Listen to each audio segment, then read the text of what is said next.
राज्य सरकारनं अहमदनगर शहराचे नाव अहिल्यानगर केल्यानंतर स्थानिक स्वराज्य संस्था असलेल्या अहमदनगर महापालिकेनं त्याची अंमलबजावणी करण्यास सुरुवात केलेली आहे। आणि त्या अनुषंगाने जर आपण बघितलं तर अहमदनगरची ओळख असलेल्या जुन्या महापालिकेच्या इमारतीवरती अहिल्यानगर महापालिका अहिल्यानगर सुस्वागतम अशा बॅनर जो आहे तर तो लावण्यात आलेला आहे।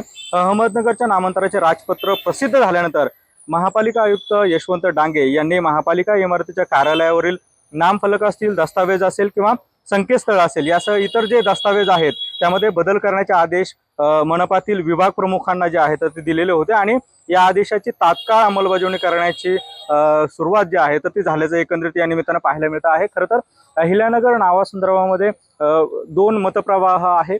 अहिल्यानगर नाव करण्यासाठी काही सामाजिक कार्यकर्त्यांनी विरोध देखील केलेला होता, मात्र या संदर्भातला राज्य सरकारचा प्रस्ताव जो आहे तर तो केंद्र शासनाकडे गेला आणि त्या प्रस्तावाला मंजुरी देखील मिळालेली आहे। आणि त्या अनुषंगानं शहराचं नाव हे अहिल्यानगर करण्यात आलेलं आहे।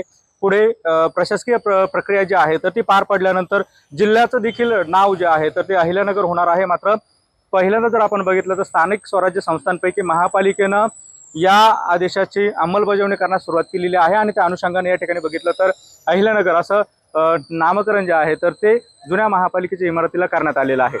कॅमेरा पर्सन प्रसादसह सुनील भोंगळे, एबीपी माझा, अहिल्यानगर। एबीपी माझा, उघडा डोळे बघा नीट।